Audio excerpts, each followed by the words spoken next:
Bismillahirrahmanirrahim. Salam sejahtera dan selamat petang. Status terkini kes disahkan COVID-19 yang telah pulih.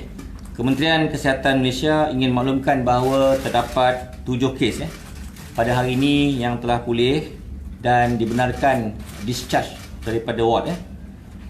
Ini menjadikan jumlah kumulatif mereka yang telah pulih sepenuhnya daripada COVID-19 sebanyak 49 kes. Status terkini kes COVID-19 di Malaysia sehingga hari ini terdapat 120 kes baru yang telah dilaporkan.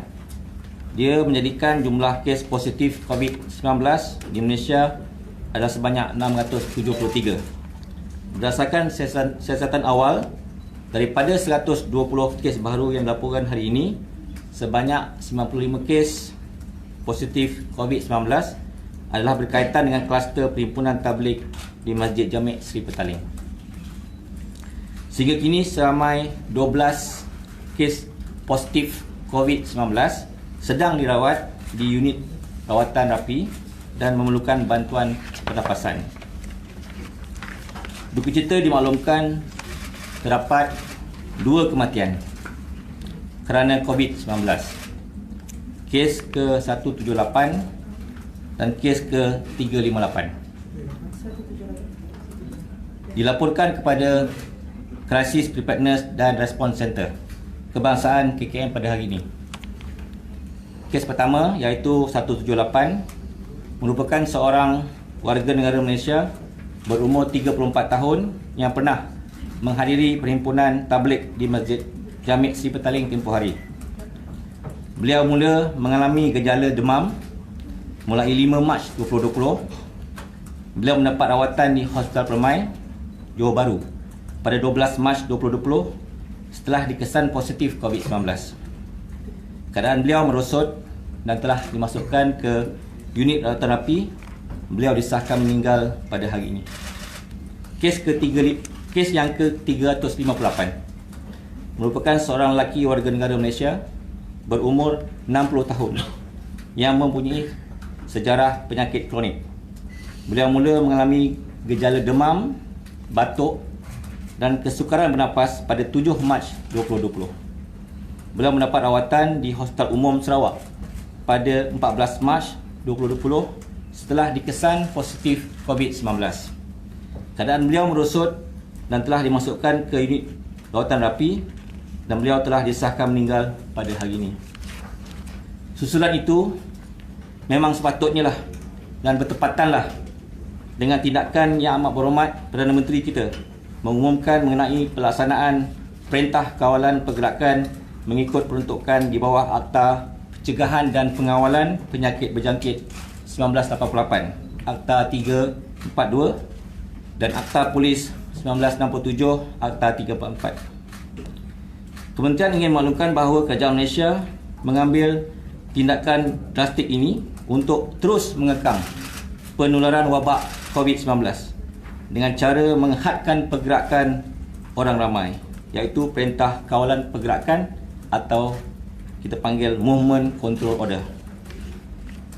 Pendekatan ini memang perlu dilaksanakan oleh Kerajaan Malaysia bagi mengelak lebih ramai rakyat Malaysia negara ini daripada dijangkiti COVID-19 dan membendung serta mengekang rangkaian penularan virus COVID ini. Walaupun perkhidmatan kesihatan akan terus dipertingkatkan dan kerjasama pelbagai pihak dan sama ada awam dan swasta perlu diteruskan. Kerajaan ingin mengesa orang ramai untuk mematuhi segala arahan berkaitan dengan Perintah Kawalan Pergerakan Akta 342 ini dan terus akan dikuatkuasakan mulai 18 Mac 2020 hingga 31 Mac 2020. Kegagalan mematuhi mana-mana arahan tersebut sekiranya disabitkan dengan kesalahan boleh dikenakan hukuman di bawah Seksyen 24 Akta 342. Setiap individu perlu menjadi rakyat Malaysia yang bertanggungjawab dan menjalankan peranan masing-masing untuk membantu Kerajaan Malaysia dalam membendung penularan kejadian COVID-19.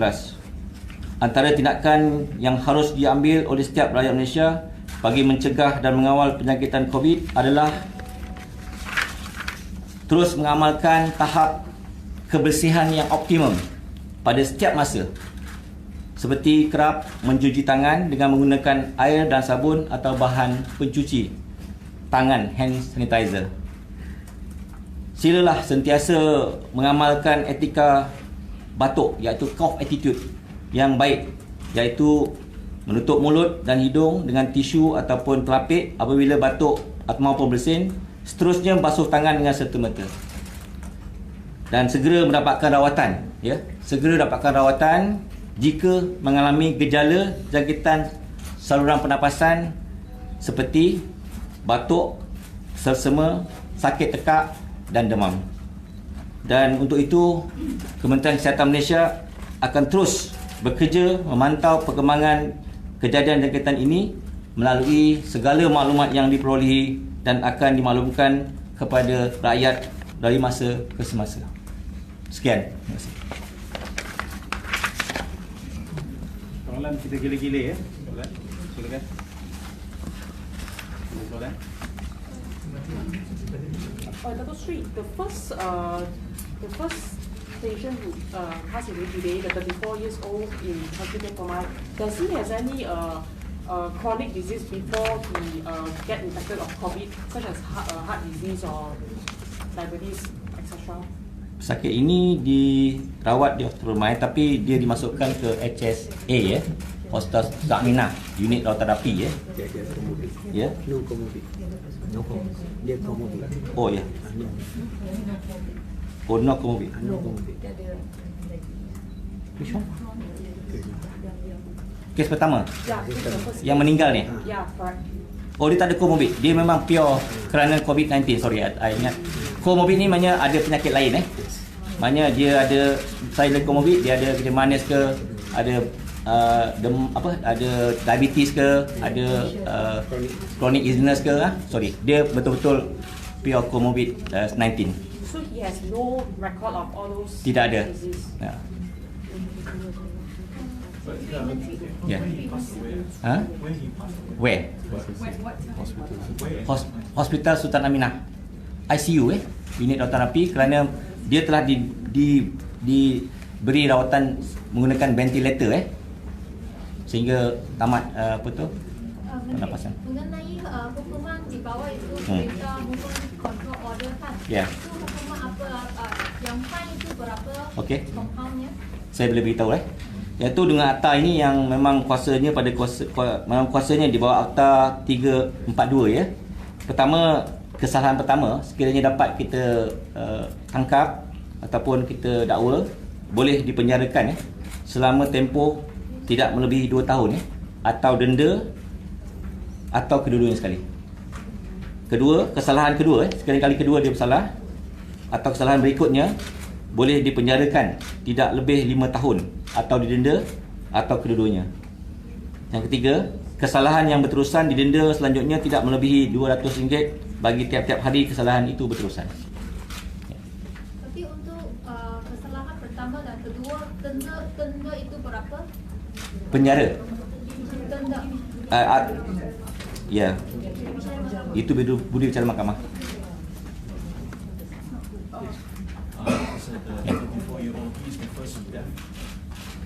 Which is the first death, the Sarakin or the man from Johor?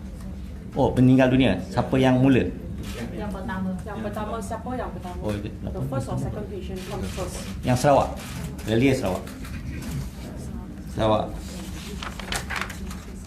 Kes yang ke-358, Kita ada sekarang ni, as you know, kita ada 673. Kita sebut kes ke berapa, Jadi yang meninggal dunia daripada 673 kes ialah kes yang ke-178 dan kes yang 358, iaitu gelombang kedua, Bagi kes 178 dia meninggal pukul berapa dia tadi? Oh, tu spesifik sangatlah. Dia pagi tadi. Menteri, Ya. setakat hari ini berapakah jumlah total case dari kluster case 106 or 126 and berapa dari kluster Khalid Exemplary? Oh, that is The sulit. two main cluster, right? Ya. kluster tablik. Kluster tablik. Okey, daripada total 673 hari ni, kluster tablik ialah 428. Another cluster, the UOA. Iaitu bakilah 673 tolak 428. Kita sekarang ni gelombang kedua ni kluster tablik. So kluster tablik saja dah 428 orang berbanding 673. Yes. Ada rakyat-rakyat yang tak bagi kerja-kerja ke rumah, suruh kerja, apa lah? Oh, itu arahan yang akan saudara perolehi daripada Majlis Keselamatan Negara ya. Dato' Sri, you mentioned that the 60 years old patient who passed away in Sarawak, he has sejarah penyakit kronik. So Yeah. what is the penyakit kronik refers to? Dia ada diabetes. Ni kita panggil comorbid comorbidity lah. Dia ada morbidity tu, comorbidity dia ada sekali dengan diabetes mellitus, hypertension dan lipid lah, dyslipidemia ya. So does this imply that those patients who have this chronic disease, the risk of it? Yeah, the risk of patient with another illness when they have COVID-19 is more vulnerable than if they are don't have any illness before.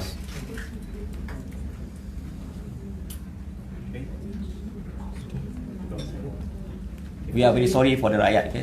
Yeah. Sebelum ni kementerian ada buat kerjasama dengan pihak swasta yang buat ujian saringan COVID daripada rumah. Dengan arahan terkini kerajaan tu, adakah benda ni diteruskan atau macam mana? Selagi dia melibatkan kesihatan, apa yang dipanggil Uberization ataupun petugas-petugas Kementerian Kesihatan sendiri pun akan ke rumah ya. Itu untuk home surveillance untuk menyiasat dan juga mengambil sampel ataupun swab untuk ditentukan kesahihan ataupun ulangan kes sama ada dia negatif atau positif ya.